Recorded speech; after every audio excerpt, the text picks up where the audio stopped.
Inscreva-se para não perder os mais recentes. Se você quer ver um caso ou tópico abordado pelo Paranormally Listed, então vá para criminallylisted.com e preencha o questionário na aba Sugerir um caso. Incidente número 3 no Hospital Distrital de Cowichan. Nosso primeiro encontro com um objeto voador não identificado canadense aconteceu no Hospital Distrital de Cowichan, em Duncan, British Columbia. Duncan e redondezas são famosos pelos numerosos avistamentos de OVNIs.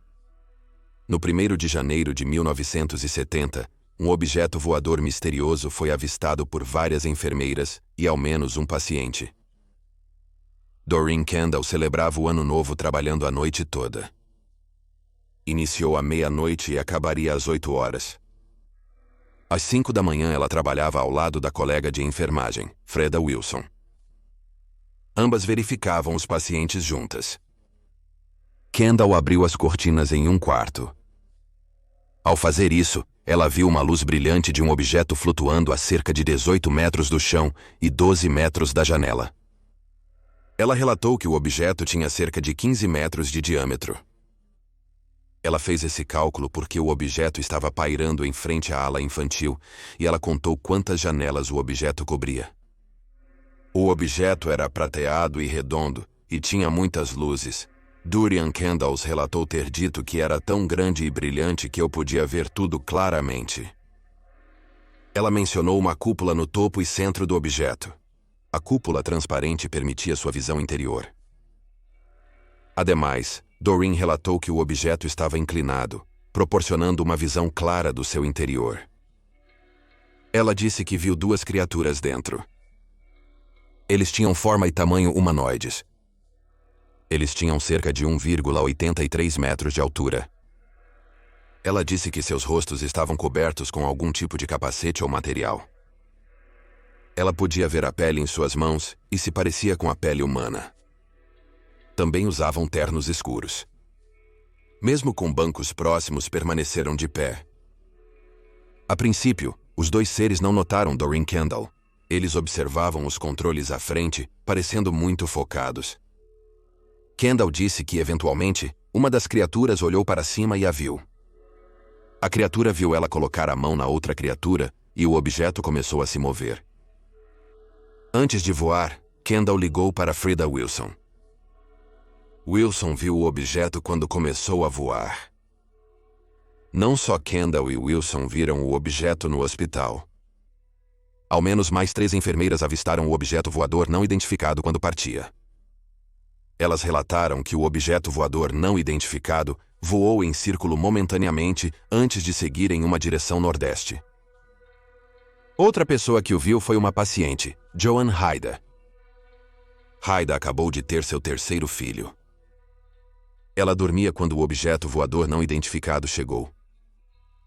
Ela despertou com o grito de uma enfermeira no seu quarto para olhar pela janela. Haida saiu da cama para ver o que estava acontecendo fora da janela.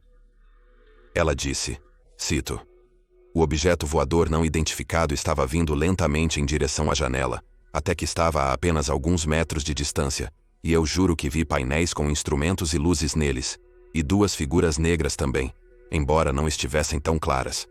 Então ele se inclinou e começou a se afastar. Parecia real o suficiente para mim e para todos os outros que estavam na sala e nos abalou a todos." Para algumas pessoas, estar na presença de um objeto voador não identificado pode ser assustador. Mas Doreen Kendall achou que era uma experiência, ela disse. Ela disse, cito, "Nunca me senti tão em paz na minha vida. Gostaria de ter falado com eles." Como citado, Duncan e arredores são famosos por avistamentos de OVNIs. No mesmo dia de 1970b, Drummond estava em Mill Bay, que fica a cerca de 12,9 quilômetros a sudeste de Duncan. Ela e vários familiares viram por um telescópio um objeto com luzes laranja pairando cerca de 274 metros acima do solo. Ela disse que as luzes pareciam as chamas de uma vela. Não se sabe se o objeto que eles viram estava conectado ao objeto voador não identificado no hospital. Pessoas que não estavam no hospital teorizaram que o que as pessoas viram era um helicóptero. mas o objeto estava perto o suficiente do prédio que, se fosse um helicóptero, eles teriam reconhecido como tal. Ademais, helicópteros são ruidosos, e a aeronave vista estava silenciosa. O objeto voador não identificado também poderia ser apenas uma brincadeira. Dan Hughes, morador local, disse que Les e René Palmer, vizinhos do hospital, organizaram a brincadeira. Eles criaram o objeto, unindo duas peças leves de madeira em forma de cruz. Eles amarraram cordas nas extremidades das madeiras. Velas foram colocadas nos braços da cruz. Um saco de plástico de lavanderia a seco foi colocado sobre a cruz e amarrado no topo, onde o cabide sai. As cordas na cruz foram amarradas ao saco. A parte inferior do saco foi deixada aberta. Então eles encheram o saco pela parte inferior, com ar de um secador de cabelo. Uma vez que estava cheio de ar quente, eles acenderam as velas. Então flutuou em direção ao hospital. Dan Hughes também tem uma explicação para o porquê de as pessoas pensarem que viram pessoas ou alienígenas no objeto. Ele disse que, de longe, o padrão no saco pode ter parecido com figuras humanoides. Mas há problemas com a história de Hughes. Por exemplo, os brincalhões não podem validar sua história porque estão mortos. Além disso, as testemunhas têm certeza de que viram coisas como luzes em painéis e as figuras do objeto voador não identificado se movendo. Doreen Kendall afirmou que o objeto, com 15 metros de diâmetro, era bem maior que um saco de lavanderia a seco. Joan Haida, a paciente que observou o objeto, questiona se foi uma piada. Ela não acredita que era um saco plástico porque todos que o viram ficaram chocados com ele.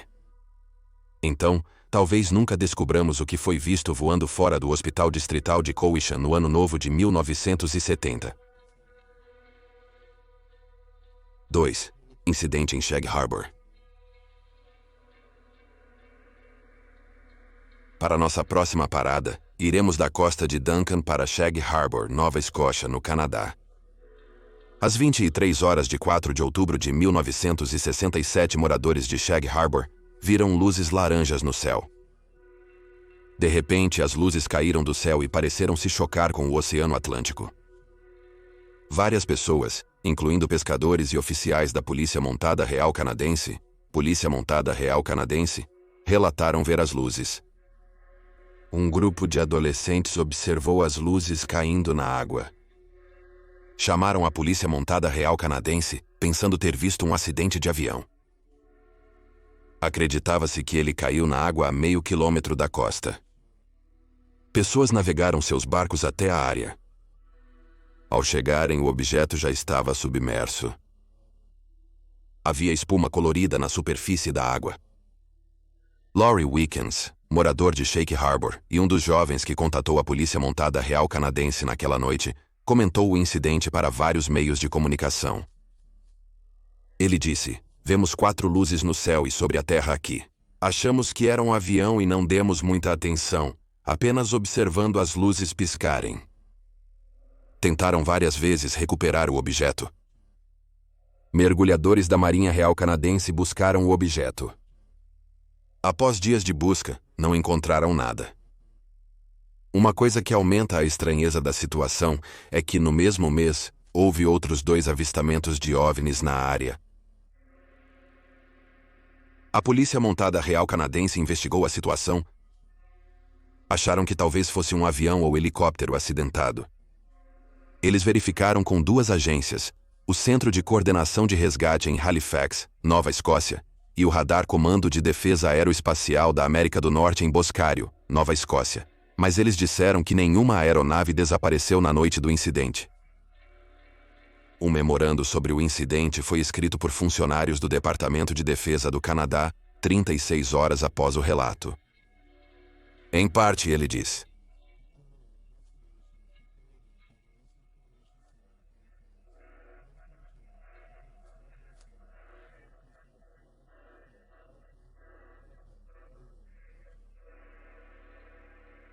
"Dois pesquisadores da Mutual Objeto Voador Não Identificado Network, também conhecida como Objeto Voador Não Identificado, Chris Stiles e Doug Ledger, investigaram o caso.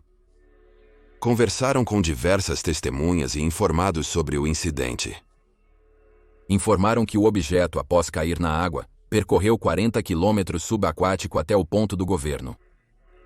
Ficou lá por algum tempo, e a Marinha Real Canadense o observou. Então, debaixo d'água, encontrou-se com outro objeto voador não identificado. Viajaram subaquaticamente e depois emergiram rapidamente. Eles voaram juntos para o céu. A teoria é que o primeiro objeto voador não identificado teve algum tipo de problema, e o segundo objeto voador não identificado chegou para ajudar o primeiro. Muitos acreditam que o objeto é de origem alienígena. Há um museu de objeto voador não identificado em Shag Harbor e um festival anual na cidade. Há explicações não extraterrestres para o evento de 1967. O incidente de Shag Harbor aconteceu durante a corrida espacial e a Guerra Fria. Então, alguns acreditam ser obra dos americanos ou russos. Eles acham possível que a luz que caiu do céu fosse algum tipo de tecnologia de espionagem. Ademais, relataram submarinos russos na área naquele instante. Americanos testavam equipamentos ultra-secretos na área. Além disso, supostamente existem relatórios militares que afirmam que, em vez de decolar com o segundo objeto voador não identificado, o objeto foi transferido para a estação das forças canadenses em Shelburne, que era uma base militar ultra-secreta a cerca de 48,3 quilômetros de Shag Harbor. Quanto a Laurie Wickens, o homem que era adolescente naquele dia, ele tem quase certeza de que o objeto não era um objeto voador não identificado, mas acredita que algo mais estava acontecendo. Ele afirmou que o governo sabe do que se trata, mas simplesmente não nos informa. O encontro do West Carleton. Finalmente, nosso último local, que também parece estar repleto de atividades extraterrestres, é a capital do Canadá, Ottawa, Ontário. Dois eventos estranhos estão intimamente ligados e compartilham uma testemunha comum. O primeiro ocorreu em 4 de novembro de 1989 em Carp, Ontário, que agora faz parte de Ottawa. As pessoas viram o que parecia ser um objeto voador não identificado cair do céu e pousar nos pântanos da área. Algumas pessoas viram luzes intensas fora das suas janelas. Duas crianças apenas identificadas como Monique e Lisa disseram que viram luzes brilhantes fora da janela à noite. Eles pensaram momentaneamente que poderia ser os faróis de um carro que estava fazendo a curva. Mas então lembraram que estavam no segundo andar e os faróis não alcançariam ali. Eles disseram que tudo estava completamente silencioso e as luzes não faziam nenhum barulho. Após este incidente, Tom Teófanos, da Rede Canadense de Pesquisa de OVNIs, recebeu um pacote de uma pessoa que se identificou apenas como guardião. O pacote incluía um documento sobre uma suposta aeronave alienígena que foi encontrada nos pântanos de West Carleton, um município que agora faz parte de Ottawa. O documento afirmava que os governos canadense e americano estavam envolvidos na localização da aeronave e no encobrimento de sua descoberta. Eles a levaram para uma instalação em Kanata, um subúrbio de Ottawa. O pesquisador de OVNIs, Graham Lightfoot, também investigou o evento que aconteceu em 4 de novembro de 1989. Ele entrevistou indivíduos que disseram ter visto o objeto cair no pântano. Ele entrevistou Diane Lebenek, que disse ter visto a luz cair no pântano. Ela disse que viu helicópteros na área mais cedo naquele dia. Outros também afirmaram ter ouvido helicópteros. Diane Lebenek, além de ser uma das principais testemunhas da luz brilhante vista naquela noite, também está fortemente ligada ao próximo evento misterioso na área.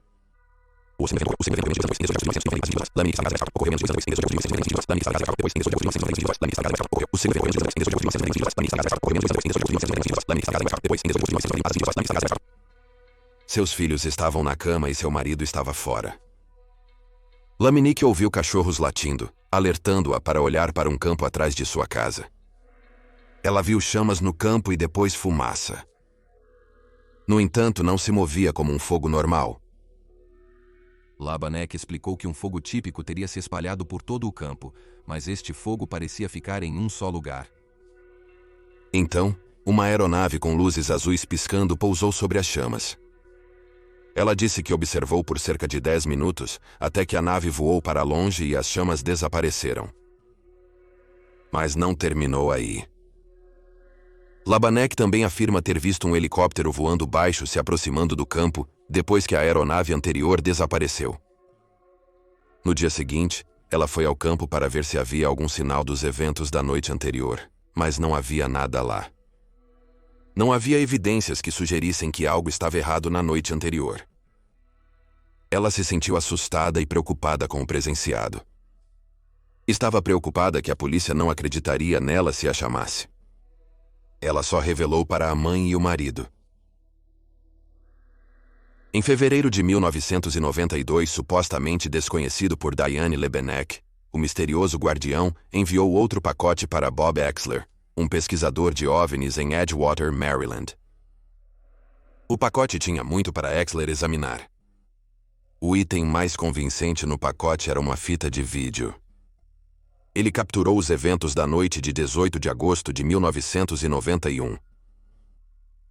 Kahler achou que o vídeo parecia autêntico.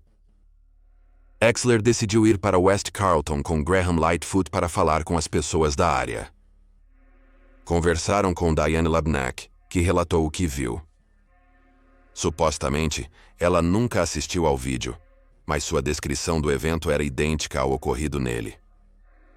Outros que assistiram ao vídeo estavam convencidos de sua autenticidade. O físico da Marinha Americana, Dr. Bruce McCabe, e analista de fotos, acreditava na veracidade do vídeo. O Dr. Robert Nathan, do Laboratório de Propulsão a Jato da Administração Nacional da Aeronáutica e do Espaço, disse que o vídeo não poderia ser facilmente explicado e que é difícil dizer que não era completamente autêntico. O tamanho da aeronave contribuía para a aparente autenticidade do vídeo. Tinha cerca de 29,14 metros de diâmetro. McCabe disse que era grande demais para ser falso. Se encenado, alguém teria visto eles preparando tudo antes da gravação do vídeo. Embora muitos especialistas afirmem que o vídeo parece autêntico, algumas perguntas o cercam e ao resto do pacote. Por exemplo, há um ser visto no vídeo. Mas parece ser humano, não alienígena. Exler se pergunta, com imagens que parecem tão realistas, por que haveria algo assim que diminuiria sua integridade? Também no pacote estavam documentos militares, fotos e um mapa. Exler e Major New Jersey Patterson, das forças canadenses, duvidam da autenticidade dos documentos. Parece haver vários erros de ortografia e gramática em documentos que não estariam em documentos oficiais. Outro grande problema, que ajudaria a validar ou desmentir a autenticidade do vídeo e dos outros itens no pacote, é que o misterioso guardião nunca foi identificado. XR Maravilhas do Guardião estava envolvido no incidente, pois estava com sua câmera de vídeo na noite do evento. Em novembro de 1992, Lightfoot encontrou Bob Charlebois de Ottawa, interessado em OVNIs. Além disso, no passado, ele se chamava Guardião. Charlebois era amigo de Diane Lebenek. Descobriu-se que o pacote que Bob Exler recebeu tinha uma impressão digital nele. Exler e Lightfoot tentaram conseguir a digital de Charlebois, mas ele os despistou. Não se sabe se poderiam comparar suas impressões digitais com as do pacote. Também questionavam o envolvimento de Diane Lebenek.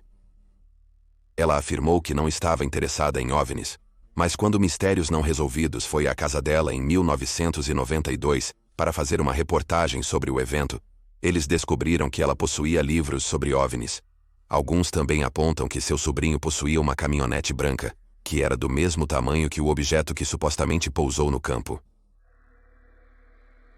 Bob Exler se aposentou das investigações de OVNIs em setembro de 1994. Muitos na comunidade de OVNIs se mostraram insatisfeitos com o tratamento desse caso de suposto avistamento em Gulf Breeze, Flórida. Finalmente, a Mutual Objeto Voador Não Identificado Network em Ontário, também conhecida como Objeto Voador Não Identificado N, concluiu que todo o evento de 1991 em West Carlton era falso. Acreditam que o caminhão do sobrinho de Labanek, cheio de luzes e efeitos especiais, pareceu um objeto voador. Alegam que Labanek era cúmplice e Charlebois envolvido de algum modo. Acreditam também que Exler sabia da falsidade do ocorrido. Diane e Exler insistem que o ocorrido naquele dia, em 1991, foi real. Deve-se notar que, enquanto a Mutual Objeto Voador Não Identificado Network acredita que o segundo evento é provavelmente falso, eles disseram que o avistamento em 1989 é um avistamento autêntico de objeto voador não identificado. Obrigado por ver este vídeo. Esperamos que você tenha achado interessante. Se você achou interessante, por favor, certifique-se de se inscrever. Haverá um vídeo semanal sobre o paranormal. Se acabou de encontrar este canal, confira também nosso outro canal, Criminally Listed. Apresentamos mais de 325 vídeos sobre crimes estranhos e reais. Encontre-o em youtube.com Criminally Listed. Temos um podcast, Criminally Listed Presents into the Killing, sobre casos não resolvidos que foram solucionados. Você pode encontrá-lo no Stitcher, Spotify, Amazon Music e onde mais houver ótimos podcasts. É só por hoje. Obrigado por assistir.